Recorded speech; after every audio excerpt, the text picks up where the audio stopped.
창세기 23장은 바로 아브라함의 아내 사라의 죽음과 또 죽음에 따르는 장사하는 과정, 그 부분들을 이제 기록해 주고 있습니다.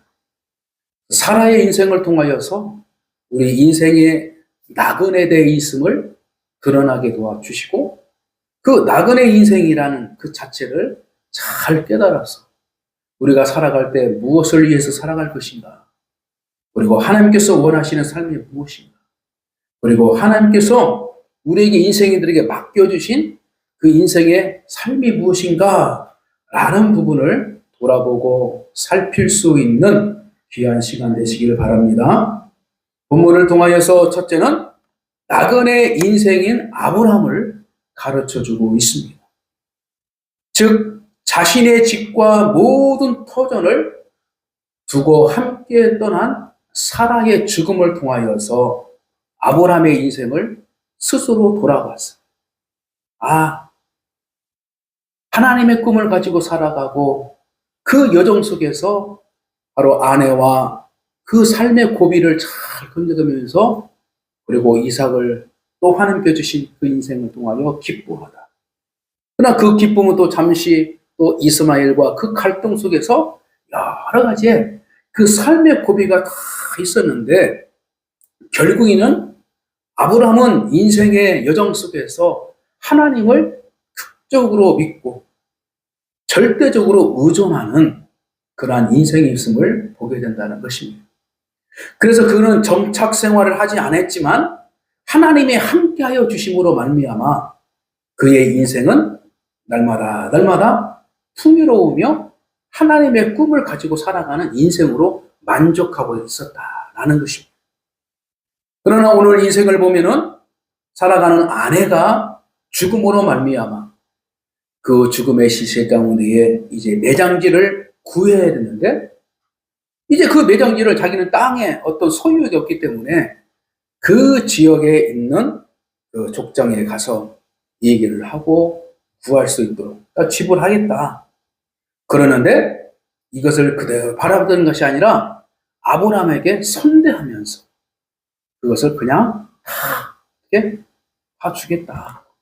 이런 지역의 족장을 우리가 볼 수 있습니다. 그러므로 나그네 인생에 살아가는 역사 가운데에 자기의 땅 한 편도 소유하고 있지 않는 아브라함의 인생을 통하여서 우리는 땅에 대한 집착과 땅에 대한 소유를 가지고 있을 때에 고통이, 그리고 어려움이, 그리고 전쟁이 발발해 있음을 보게 된다는 것입니다. 그래서 인류적 많은 사람의 족장 시대와 그 넘어서의 국가적 시대 가운데서도 왜 고통이 시작됩니까? 바로 좋은 땅을 차지하기 위해서 전쟁이 시작됩니다. 땅이 없는 족속은 땅을 찾아해서 정착하면서 거기서 그 땅을 지키기 위해서 또 군사를 만들고, 그리고 그 군사를 통해서 또 통제하고, 이렇게 되는 것입니다. 그래서 하나님께서 솔로몬에게 큰 왕의 도시국가적 삶을 살아가서 있었지만, 그 이전에 사울 왕을 세우고, 그 다음에 다윗 왕을 세우고, 그 다음에 솔로몬 왕이 세워지는 그 여정 속에서 하나님의 한편의 마음은 뭐냐면, 그것을 원해서 너희들한테 해 주겠다고 하나님께서는 허락을 했지만, 그 허락함에 있어서 인생의 어떤 고통의 문제가 더욱더 과정되고 있다는 것을 보게 되는 것입니다. 왕을 세웠을 때에 하나님께서는 봤습니다. 중심을. 사람들의 중심을 봤어요. 어떤 걸 봤습니까? 하나님을 왕으로 인정하는 것보다는 사람을 왕으로 인정해서 하나님보다도 그 왕을 의존하고 그것을 쉽게 파악할 수 있다는 그 죄의 유혹을 이미 말을 했습니다.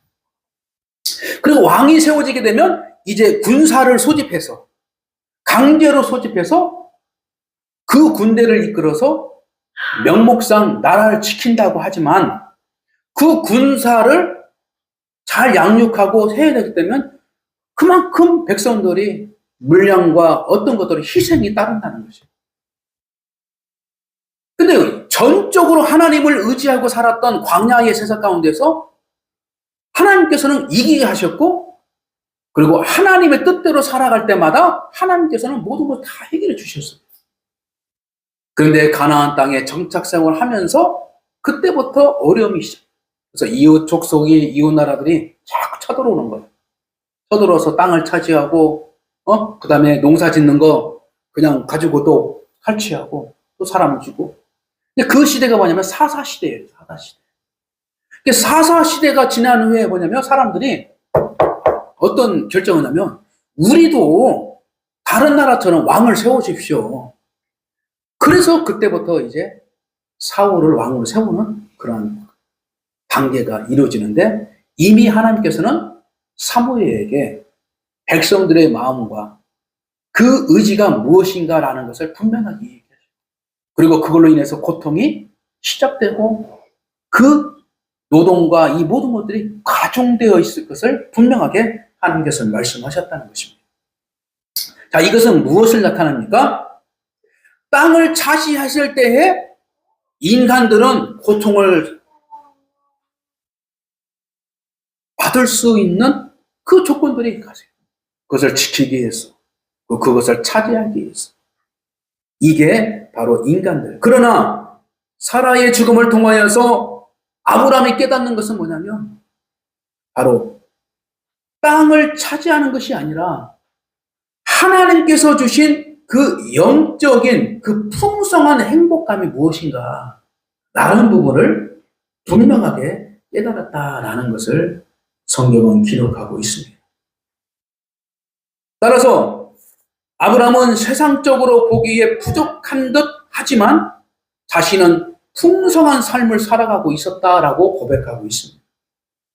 그리고 그 풍성함은 곧 하나님과 함께 하는 것이 바로 풍성한 삶이다. 이것을 분명하게 가르쳐주고 있습니다. 그래서 많은 땅을 차지한 이 족속이지만 그 안에서 행복함을 누리지 못하는 것은 그 땅을 지키기 위해서 날마다 어려운 속에서 살아갔어요. 그래서 일대기의 아브라함 일대기를 보면은 그 족속들을 도와주는 일들이 많이 있었어요. 아브라함이. 땅에 자기 주인이 아닌데도 불구하고 아브라함은 그 군동에 지역에 있는 족속들을 위험에서부터 구해주고, 전쟁이 일어나면 같이 해서 같이 싸워주고. 그래서 11절 이 족장이 아브라함에게 말한 말이 뭐냐면 내 주여 들어서서, 이렇게 말했어요. 가장 약한 자의 모습으로 살아가는 그 모습 속에 가장 불행하고 슬픔의 그 감정 속에 빠졌던 그 아브라함의 그 한 사람한테 그 땅을 차지하고 있는 그 여러 족속들이 바로 내 주여 그리 마소서. 그래서 이 내 주여라는 이 말 한마디가 아브라함이 어떻게 그들과의 관계를 유지해 왔는가, 어떤 이치에서 그들을 섬기며 그들을 잘 어떻게 보살피고 있었던가 라는 부분을 알게 해준다는 것입니다. 그래서 이 말은 핵 사람들이 아브라함에게 한 말이에요. 내 주여 들어오소서. 그래서 아브라함의 삶이 얼마나 이방인 가운데서 인격적으로 그들에게 인정을 받으면서 아름다운 삶을 살아갔는지 단적으로 이 말 한마디에 알 수 있다는 것입니다. 따라서 핵 족속은 비록 하나님을 모르는 민족이지만 그들은 아브라함이 하나님을 섬기고 하나님을 의존하며 살아가는 그 모습 속에서 아브라함을 어떻게? 주인처럼, 권위자로 인정하고 있었다는 것을 보게 됩니다. 따라서 땅 한 편도 없는 그 아브라함의 인생이지만 그런 하나님을 섬기면서 하나님께 주신 은혜로 오히려 땅을 가지고 있는 자들을 다스리고 그들에게 생명을 지켜주는 그 역사를 했다는 것입니다. 그러므로 우리 인생은 중요한 것은 무엇입니까?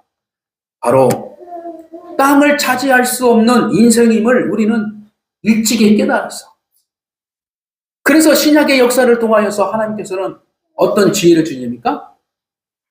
청지기적 삶을 하나님께서는 갖도록 그리스도인에게 분명하게 가르쳐주고 있다는 것입니다.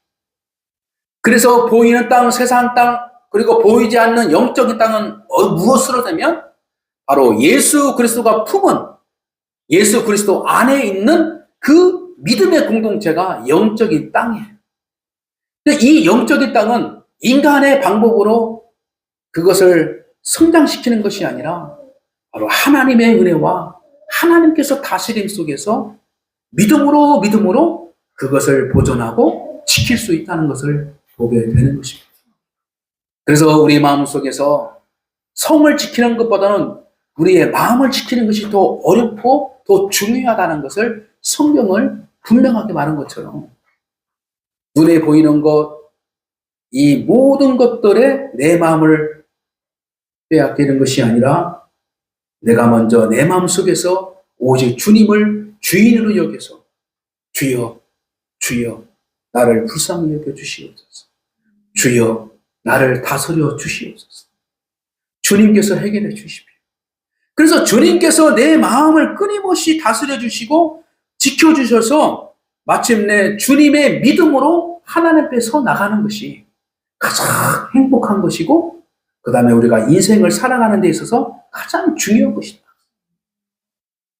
그러므로 그리스도인은 주변 사람들에게 아브람처럼 두터운 신랑을 받도록 우리는 살아가야 된다.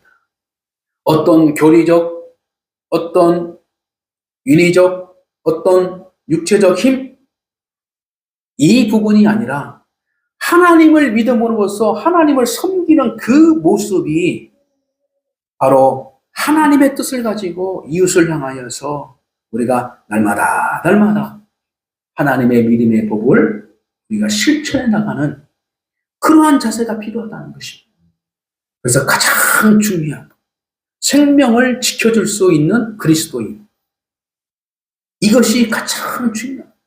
그리고 영적인 어떤 어려움 속에서 있는 자들을 그것을 이기고 도와주는 거예요. 그래서 우리가 아픈 자를 가서 우리가 믿음의 사람들을 찾아가서 기도하고 그 다음에 그 문제를 가지고 함께 기도하면서 그래서 하나님이 그 문제를 해결하도록 그리고 우리는 마땅히 하나님의 뜻을 찾고 감사함으로 서 있는 그러한 우리의 자세가 필요하다라는 것을 오늘 말씀을 우리에게 가르쳐주고 있습니다. 따라서 아브라함은 욕심 없이 이웃을 사랑하고 아브라함은 그들의 문제를 자신의 문제로 생각하고 하나님께서 주신 그 선한 방법을 끊임없이 베풀며 살았다라는 것을 그들은 목격하고 인정했다는 것입니다. 그러므로 이 땅을 살고 있는 우리 모든 그리스도인은 이러한 삶을 살아간다면 분명 우리나라도 그리스도인들 때문에 살만 나는 그래도 그리스도인이 그래도 교회 다니는 사람이 그래도 예수 믿는 사람이 좀 낫구나. 그래서 그 그리스도인들을 바라보면서 생활의 어떤 염려와 어떤 기쁨을 잘 유지할 수 있는 이러한 삶의 그 태도를 만들어가는 것이 바로 우리의 삶인 줄 믿습니다. 말씀을 정리합니다. 첫째로 우리는 날마다 기도해야 할 것입니다. 이 땅을 살아가면서 결코 내 것이 아닌 하나님의 나라의 것을 추구하며 소유가 아닌 나눔의 삶을 살아가는 이것이 바로 더 풍성한 삶임을 분명하게 깨달아서 아주 멋있는 성도의 삶을 추구하는 그러한 우리 인생의 방향과 목적이 되어야 될 줄 믿습니다. 또 한 가지는 이 땅을 살아가고 있는 모든 그리스도인들이 아브라함의 삶을 본받아 우리 그리스도인들이 날마다 세상에 소금과 빛을 통하여 세상을 맛깔나게, 그리고 세상이 하나님 앞에 빛을 발할 수 있는 그러한 목적적 삶을 살아가는 우리의 삶이 되어야 될 줄 믿습니다. 저와 여러분이 오늘 본문의 말씀을 통하여 아브라함이 누렸던 삶을 잘 기억하고 우리가 끝까지 하나님의 말씀을 경청하며 따를 수 있는 믿음의 사람이 되시기를 주님의 이름으로 간절히 축복합니다.